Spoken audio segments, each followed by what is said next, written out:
오늘은 두아디라 교회에 대해서 주님이 말씀하신 것에 대해서 말씀을 전하려고 하는데요. 두아디라 교회는 AD 538년에서부터 16세기 초까지 교회 시대를 이야기하고 있는 것입니다.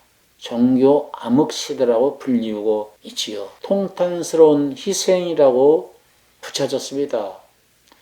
콘스탄티누스가 세상과 타협을 하고 세속과 정치와 그리고 거짓과 결혼을 한 것으로 인해서 두아디라 교회 시대는 AD 538년 이후로 극도로 타락하고 말았습니다.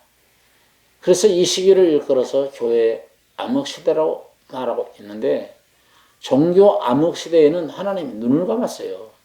간섭을 하지 않습니다. 죄악으로 어두워질 대로 어두워지고 타락할 대로 타락한 어두운 시기에 의로운 해가 되시는 예수께서 유대 땅 베들레헴에 오셔서 참 빛으로 비춰주었구만 어둠이 깨닫지 못하더라, 이렇게 말씀하셨지 않았습니까? 예수님이 초림 때 초림하신 처음에 애초에 예수님의 초림과 예수님의 재림이 나와 있는데, 초림 예수는 죄인을 불러 회개시키러 오셨지만 재림 예수님은 앞으로 예수님의 보혈로 깨끗해진 의로운 자를 찾으러 오실 것입니다. 재림을 기다렸던 자들을 아마 주님은 찾으러 오셔서 하늘로 올리실 것입니다. 두아디라 교회는 전 세계 교회를 다 보고 계신 불꽃 같으신 주님으로 나타나셨지요. 그래서 불꽃 같은 눈으로 나타나셨다고 하는 말은 주님이 깨뜨려 보신다는 거예요. 주님은 전 세계 교회를 다 보고 계십니다.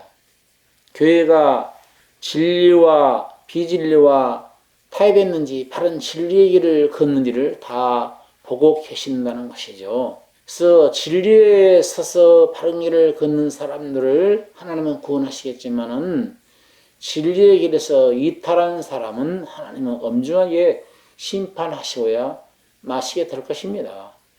자, 이사야 29장 6절 한번 보시겠어요? 만군의 여호와께서 병력과 지진과 큰 소리와 회리바람과 폭풍과 맹렬한 불꽃으로 그들을 징벌하실 것인즉. 예, 주님이 여기 맹렬한 회리바람과 폭풍과 맹렬한 불꽃으로 그들을 징벌하신다고 했는데, 18절 한번 읽어보시고 20절 한번 보시겠습니다. 두아디라 교회의 사자에게 편지하기를, 그 눈이 불꽃 같고 그 발이 빛난 주석과 같은 하나님의 아들이 가라사대. 예, 두아디라 교회는 주님이 불꽃 같은 눈으로 나타나셨다는 것이죠.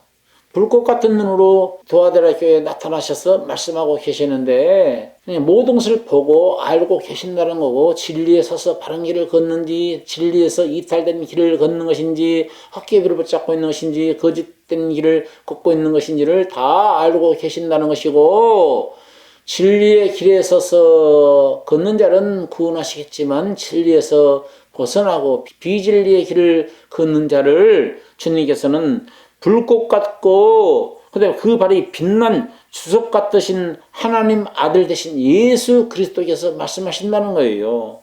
그 발이 빛난 주석과 같은 하나님.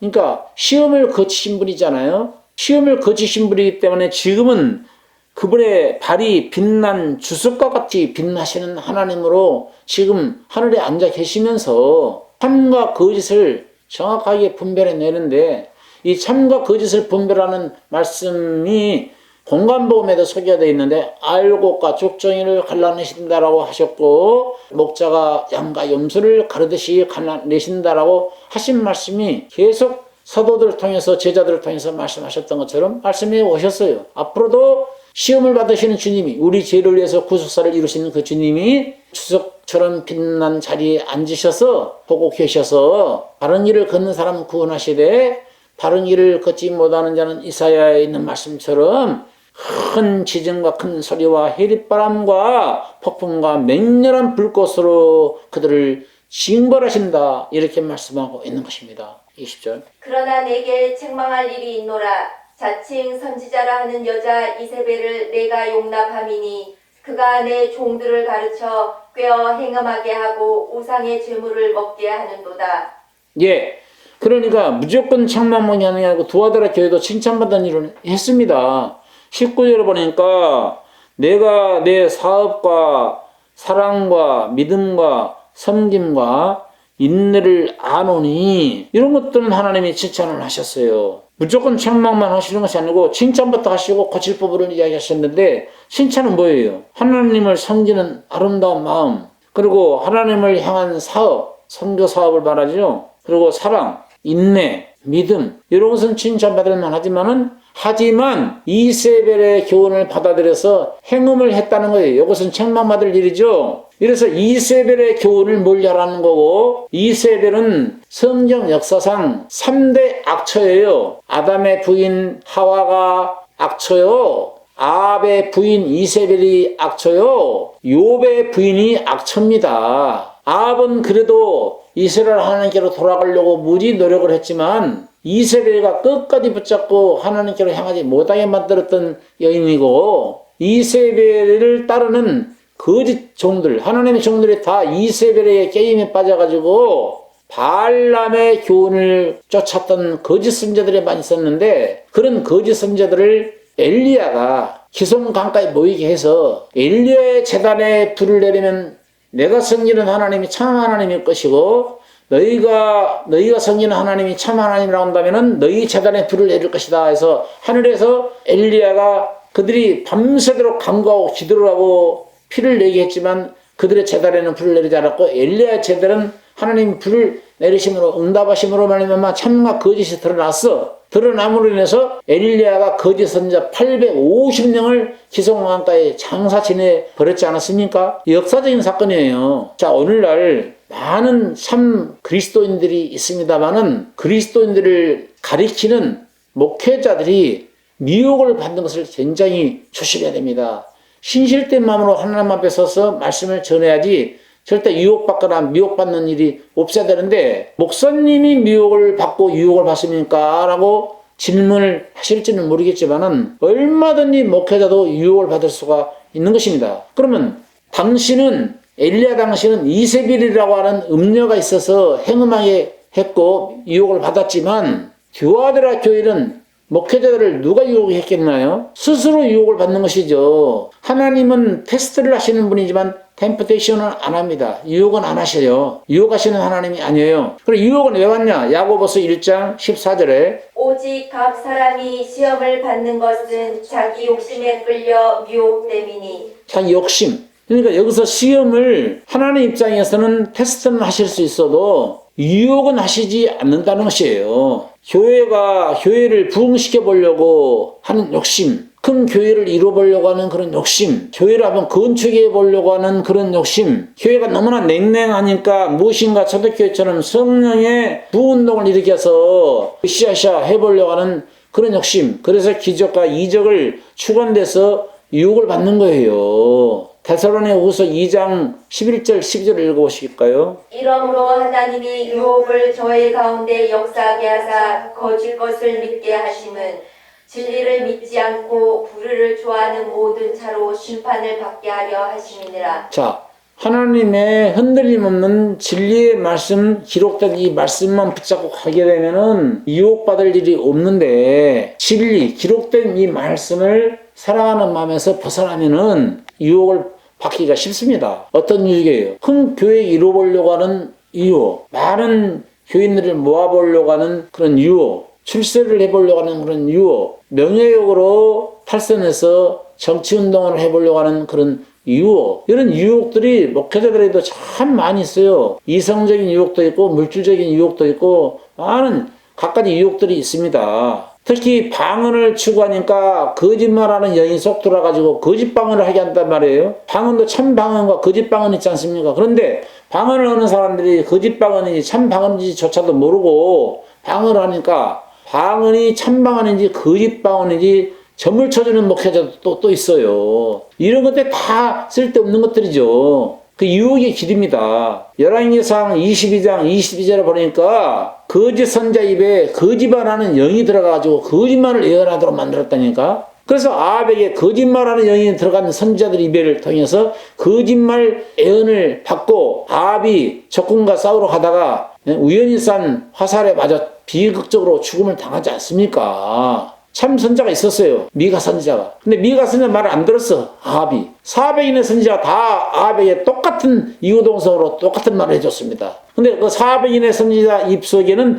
거짓말하는 영이 들어가서 거짓말로 꼬이지 않습니까? 그게 바로 열왕기상 22장 20절 23절에 읽어보세요. 여호와께서 저에게 이르시되 어떻게 하겠느냐 가로되 내가 나가서 거짓말하는 영이 되어 그 모든 선지자의 입에 있겠나이다. 여호와께서 가라사대 너는 꾀이겠고 또 이루리라 나가서 그리하리라 하셨은즉 이제 여호와께서 거짓말하는 영을 왕의 이 모든 선지자의 입에 넣으셨고 또 여호와께서 왕에게 대하여 하를 말씀하셨나이다. 그러니까 이렇게 거짓말하는 영이 있다니까. 진리를 사랑하지 않으면 거짓 것을 믿도록 유혹을 역사하게 해버린다니까요. 하나님이 허락하는 거예요. 그래서 두아드라 교회는 불꽃 같으신 분으로 나타나셨고 행음하고 잘못된 일을 갈 때는 심판하시는 분으로 이렇게 묘사되고 있는 것입니다. 그래서 우리가 믿음으로 살아가면서 사단의 깊은 것을 알고 믿어가야 되는 것이지 사단의 깊은 것을 알지 못하면 다 누구나 속을 수가 있는 것이죠. 우리는 주님 오실 때까지 믿음을 지키기 위해서는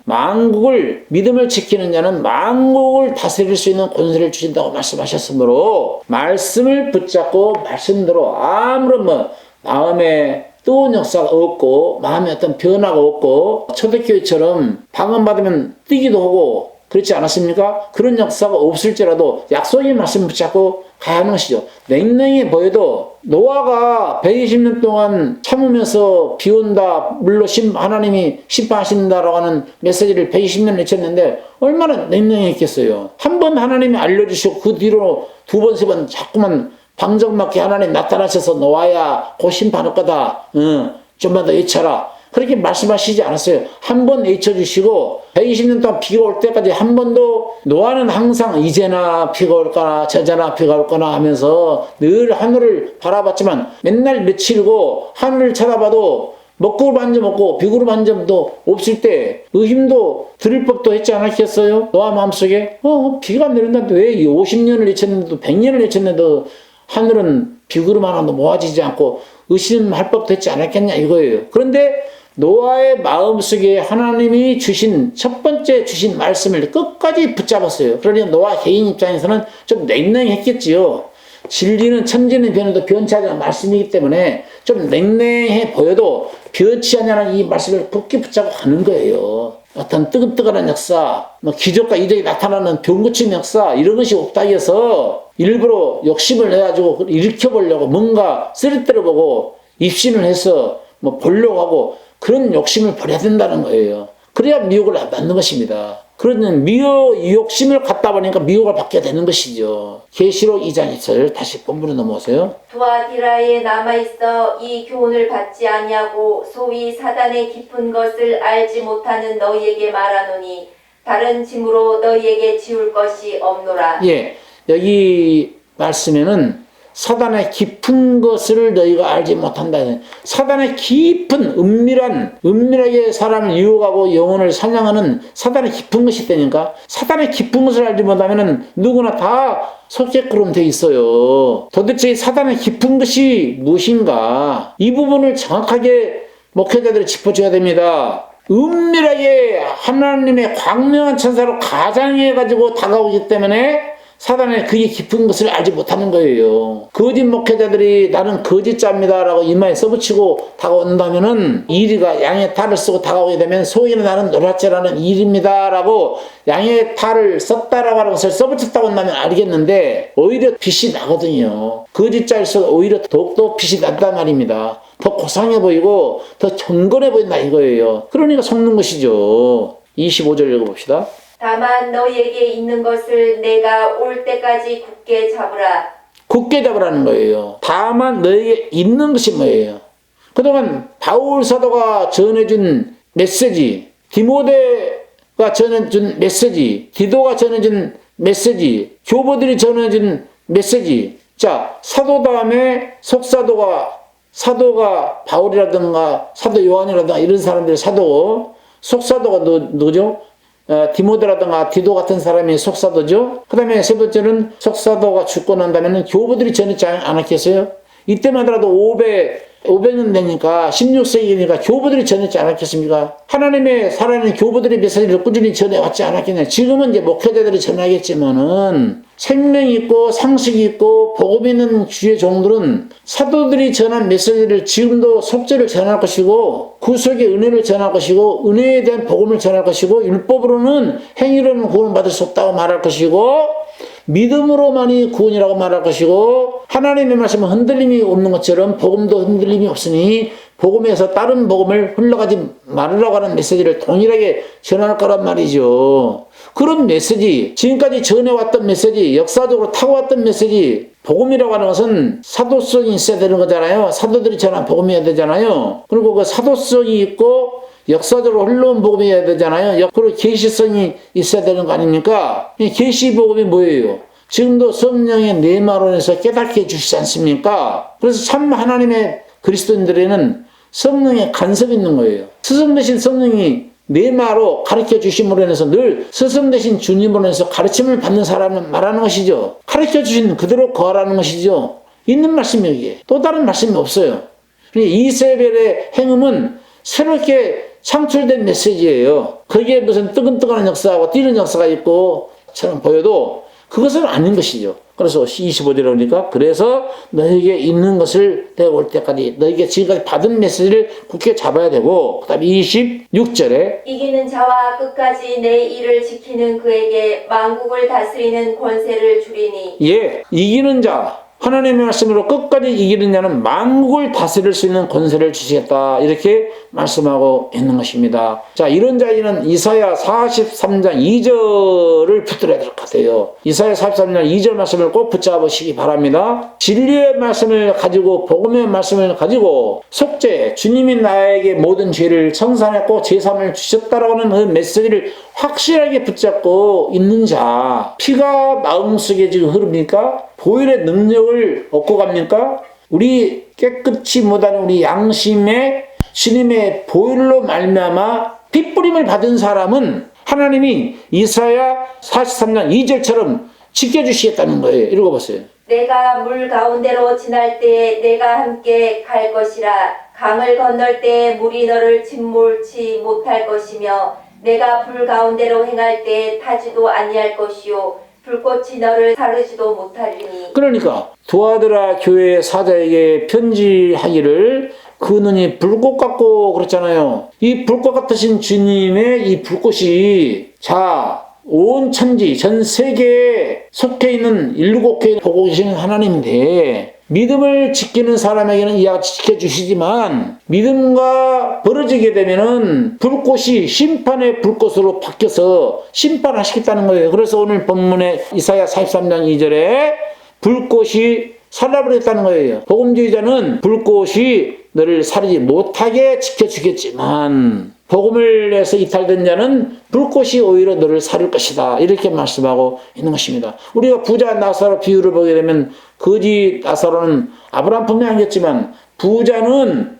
음부에 떨어져서 불꽃 가운데 고민 중에 있었다 했지 않았습니까? 그 불꽃이에요. 불꽃의 고통만 당해도 참을 수 없는 그런 지경에 있는 것이죠. 얼마나 참지 못할 만큼 괴로웠으면 물 한 방울만 찍어서 혀를 서늘하게 해달라고 했겠냐 이거지요. 계시록 2장 21절 있습니다. 또 내가 그에게 회개할 기회를 주었으되 그 음행을 회개하고자 아니하는도다. 21절에 회개할 기회를 충분히 줬어요. 충분한 기간이 있었고 근데 음행을 회개하지 아니하는도다. 오늘날 기회가 있었어요.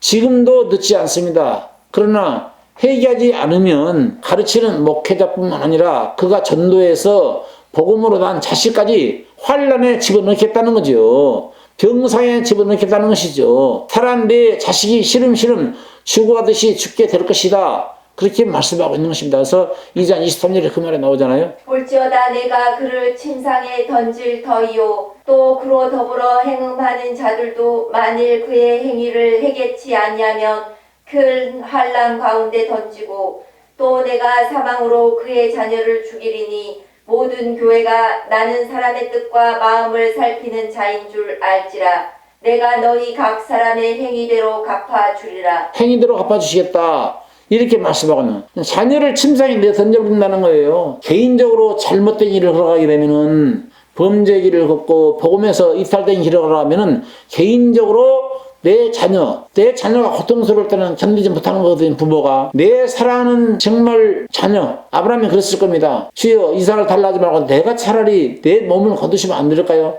그렇지만 아브라함은 이삭을 바쳤는데요. 오늘날 부모가 복음에서 이탈된 길을 걸어가게 되면은 자녀를 병사 눕게 해버린다니까. 이루 말할 수 없는 고통이죠. 또 이 목회적인 입장에서 말하게 되면은 네가 목회자인 네가 바른 길을 걷지 않냐면은 네가 전도해서 탄생시킨 그런 교인들을 내가 침상에 몰아서 사거리 멸망시키겠다. 그 말 아닌가요? 그래서 회개할 기회가 있을 때 회개를 하면서 하나님의 말씀을 다시 한번 주님 오실 때까지 굳게 붙잡아야 된다는 거예요. 25절 읽어보세요. 다만 너희에게 있는 것을 내가 올 때까지 굳게 잡으라.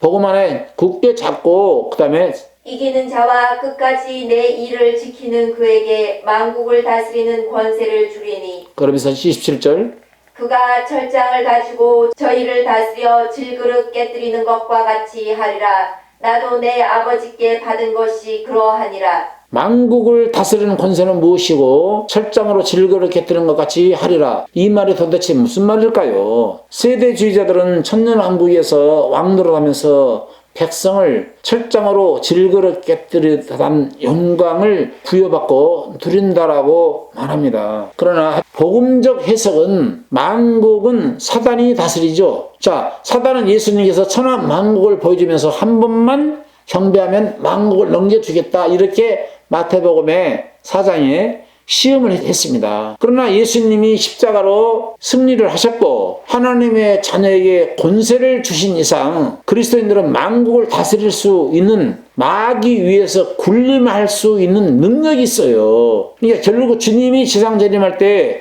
주님과 함께 철장으로 질그릇 깨뜨리는 심판의 모습을 보게 될 것이다라고 하는 그런 말인 것이죠. 중세 교회처럼 어지럽고 혼탁한 세대를 살아가는 그리스도인들이 끝까지 신앙의 복음의 말씀과 보혈의 능력을 저버리지 않게 되면은 새벽별로 오실 주님과 함께 공중에서 주를 만나게 되는 그런 복을 주시겠다. 그런 말인 것입니다.